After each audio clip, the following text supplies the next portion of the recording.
السلام عليكم ورحمة الله وبركاته. اللهم صل وسلم على سيدنا محمد وعلى آله وصحبه أجمعين. وينكم حبيب قلب هنو، نحويكم؟ توحشتكم برشا برشا برشا برشا. جيتكم اليوم بفيديو جديد، فيديو اليوم خاص للأمهات. شكون فينا ما يهمهاش مستقبل صغيرها؟ شكون فينا ما تهمهاش قراية صغارها؟ شكون فينا ما همش صغارها من أولوياتها؟ حتى حد. واللي يقول عكس الكلام هذا يجيني في اللي كومنتير ويقول لي راني اني ضدك ولا مانيش مع الكلام متاعك، ولا ما همش الامهات الكل يخموا في صغارهم. عفوا. ان شاء الله ربي ينجح الصغيرات الكل، ان شاء الله ربي يوفقهم. التعليم معناها الشغل الشاغل للامهات. كل واحدة تتشكى تقول صغيري ما يحبش يتعلم، عنده صعوبة في التعلم، يفهم مخر، ما يشدش، ما يكبتيش، ما يركزش. كل صغير وكيفاش هو راهو يجي. ونقولكم حاجة، عمرك ما تاخو صغير مقياس، معناها صغير باش تقيس عليه الصغار الكل. فهمتوا؟ كل حد وكيفاش يستوعب المعلومة. فما شكون يكبتي المعلومة ما شاء الله ما شاء الله من أول مرة، وفما شكون المرة الثانية، وفما شكون الثالثة، وفما شكون العاشرة، وفما شكون معناها تقعد حتى تعاود له ما يكبتيهاش في ساعة في ساعة.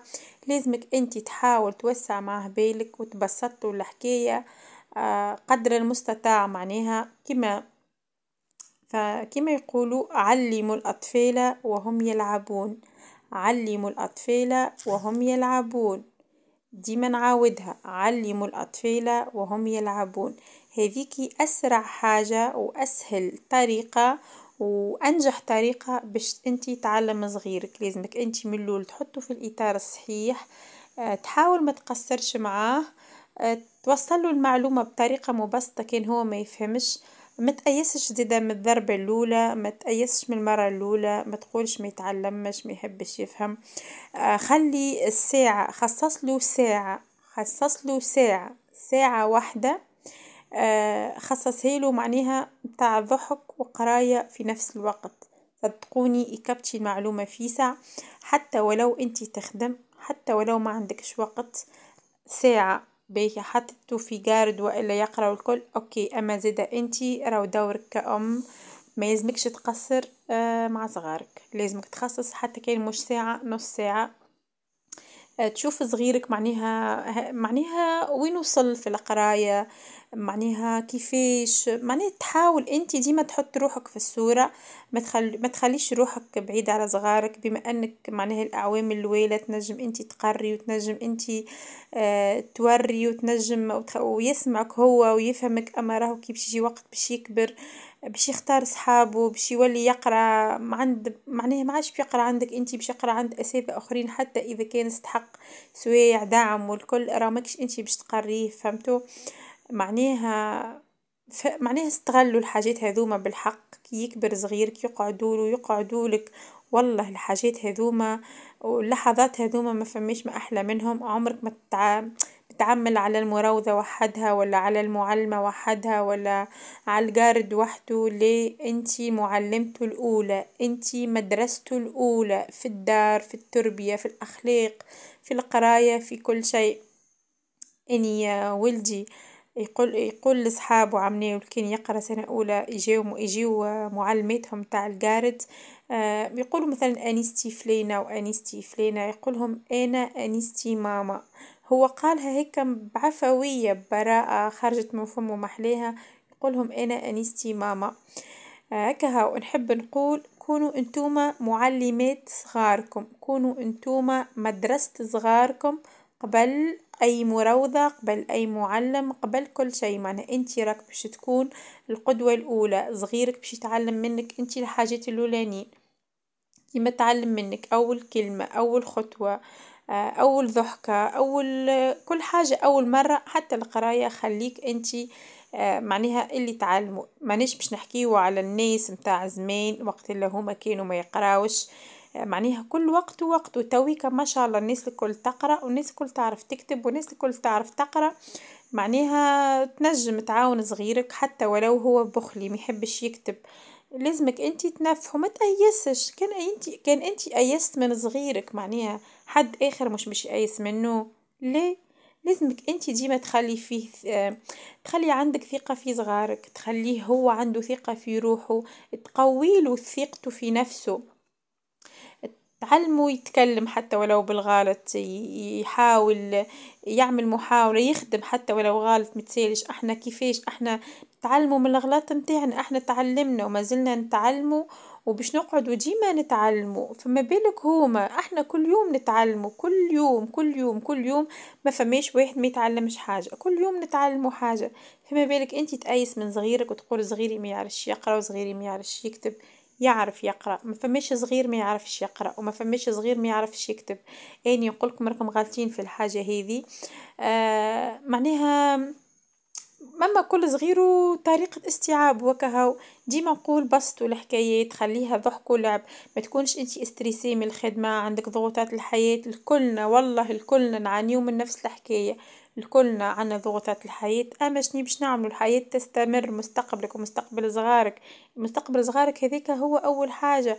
انتي خصص له نص ساعة احكي فيها مع قري فهم وعلمه حاجة، مش لازم كتيبة بالورقة والستيلو، مش لازم معلمه حتى حاجة، حتى معلومة ضيفها له انتي، تقعد له ترسخ له في الذاكرة متاعو.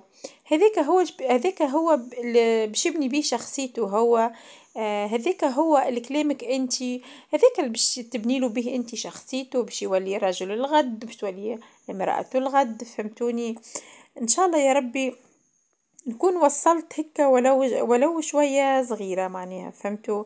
الناس الكل تغلط، الناس الكل تتعلم من أخطائها. الضربة اللي ما تطيحكش كيفاش يقولوا فيها تقويك ولا كيفاش. معناها احنا منين نتعلموا من أخطائنا، احنا منين نتعلموا. شوف انتي روحك، انتي منين تتعلم؟ من الغلط متاعك. الكلنا نتعلموا من الغلط متاعنا. معناها احنا نحاولوا نوسعوا بيننا مع صغيراتنا، نراو كل حد وكيفاش. فما برشا طرق باش تساعد بهم انتي صغيرك. انتي ابحث، ما تأيسش من صغيرك، ما تقولوش زاده ما تعرفش تقرا وتقعد تسمع فيه في الكلام وشوف ولد فلان وشوف فلانة قديش بنتها جايبة. هذيك اكبر حاجة، هذيك تدمر له نفسيته وشخصيته وطلعوا عنده نقص في روحه من كل شيء. حتى ولو يعرف المعلومة عمره ما يشارك، عمره ما يشارك، عمره ما يقول، عمره ما يعبر على رايه. علموا صغاركم يعبر على رايه حتى ولو غلط، علموا يشارك حتى ولو غلط.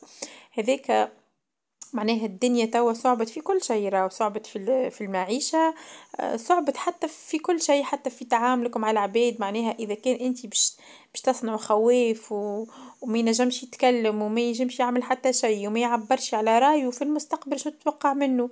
باش يقعد هكاك، هذاك باش يقعد ديما خواف، باش يقعد ديما خايف، ما ينجمش يعبر على رايه. حتى يجي باش يعطي محاولة باش يقول اني ما نعرفش، اني حاشاكم وحاشا قدركم. معناها ما غير ما نقولها الكلمة نتصور الناس كل فهمتوني. هذيك الحاجات اللي تدمر لك شخصية صغيرك. خليك إيجابية، ولو حتى عندك دمعة ما تهبطهاش قدام صغارك، ولو عندك حاجة هيك متغشم ما تظهرش قدام صغارك، خاطر هما ما تأثرش عليهم بالسلب. معناها مهما يكون ديما أضحك، ديما أفرح، ديما حاول أعطيهم هيك حاجات إيجابية، حاول تخليهم فرحانين. حاول ديما كون طفلة مع صغارك. هذه خلاصة الموضوع، هذه شنو حبيت نقول. ديما كون طفلة مع صغارك، خلي الدنيا الكل على جنب، حطها أكوتي، كل شيء حطه على جنب.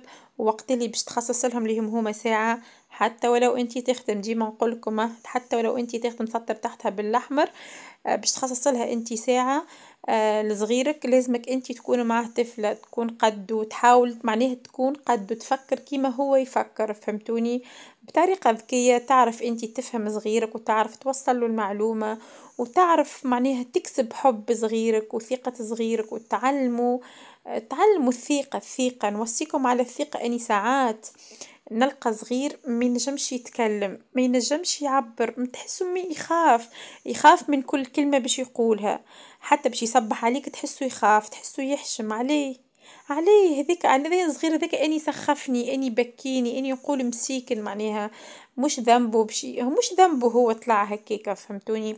لازم تعلموا صغاركم بالحق ديما يعبر على رايه حتى ولو غلط تعلموا الاحترام تعلموا التقدير ويعبر على رايه معناها فهمتوا ديما يعبر على رايه اما باحترام ومن غير ما يتجاوز الحدود متاعو اهم حاجة التربية الأخلاق باحترام يحترم الأكبر منه يحترم معلمه يحترم الشخص اللي قدامه يحترم اللي يحكي معاه زيدا حتى ولو أصغر منه يحترم آراء الآخرين زيدا هذوما الكل حاجات داخلين باش انتي تكون فيهم شخصية صغيرك وتعلمه هوكا ضحك ولعب شنو الحكاية الكل ما فيها انه هي اصلا تعليم ان انتي اصلا باش تقريه وباش توريه اما في نطاق تفدليك وضحك ولعب ومعنيها وما يقلقش هو فهمتوا ما انتي تشدوا تقولوا اقرا اكتب اقرا هذا الكل اكتب هذا الكل معنيها فهمتوا تحس كونك الساعة ذيك مش يقرا فيه هو مثلا ما يحبهاش ما تحسها ما تفرضيش عليه وكهو فهمتوا هوكا باستحباب انتي وياه مع بعضكم اذا كان صغيرك ما يحبش يقرا ننصحك انتي ديما زيدا تكون معاه ولا تلون معاه ولا تقرا معاه والا تعمل معاه مسابقه ولا اي حاجه فما برشا افكار غيرش انتوما كي تقعدوا مع صغاركم انساو الدنيا وكهو الباقي الكل وسهل ونعرفكم الكل ما شاء الله عليكم. حبيت نقول زيادة اللي هذا راهو روتين حقيقي واني حبيت نشارك معكم الفكرة وكهو معناها هو روتين حقيقي يومي راي فيديوهاتي معناها هذيك يومياتي مستوحاة من حاجات تصير معايا معناها عمري ما خممت باش نعمل الفكرة الفلانية نصورها فيديو ليلي بالعكس تلقاني قاعدة على روحي في امان الله ما عنديش حتى بروجرام تاع تصوير كهو نولي نصور وتجيني الفكرة في وقتها معناها يبدا اني قاعدة نعمل في الحاجة والا باش نعملها وقتها نولي نصور ونشارك معاكم يومياتي هي اصلا قناة يومياتي هذيك هو ان شاء الله تكون حصلت الافادة ولو شوية صغيرة ان شاء الله نكون وصلت المعلومة معناها كيما اني حبيت نوصلها بكل تلقائية وبكل حب وبكل احترام زيدا لجميع الامهات جميع الامهات خاطر نعرف ظروف معناها من شخص إلى شخص حبيت نقول زيادة إن شاء الله يكون عجبكم الفيديو راهو سبونتاني على الآخر وعفوي ونعتذر برشا على الإضاءة متاع التصوير خاطر صورت في الليل بطبيعة الضوء ناقص معناها مش كيف في النهار ما عنديش معناها ما عنديش الإضاءة الكافية وزيدا اني كنت منقصه في الضوء متاع التليفون خاطر نقص له اني في الضوء كنش كي نصور به معناها نزيد له في الضوء على الاخر نسيت الله غالب معناها سهيت ما تفكرتش دونك اقبلوه الفيديو هذيا كيف ما هو بالاضاءه هذيك وبالواحد ان شاء الله تكون حصلت الافاده وكهو هذيا باش نوصلوا تويكا لاخر الفيديو نقولكم راني نحبكم برشا حبيب قلب هنو ما تنسونيش في اللايك الله يخليكم برشا لايكات الفيديو نحب نشكر الناس اللي تكتب لي في التعليقات بالمسبق ان شاء الله ربي يخليكم وان شاء الله ربي يوفقكم الناس الكل وان شاء الله ربي يرزقكم ويعطيكم ما تتمناو نحب نقول اللي ماهوش مشترك معايا في القناة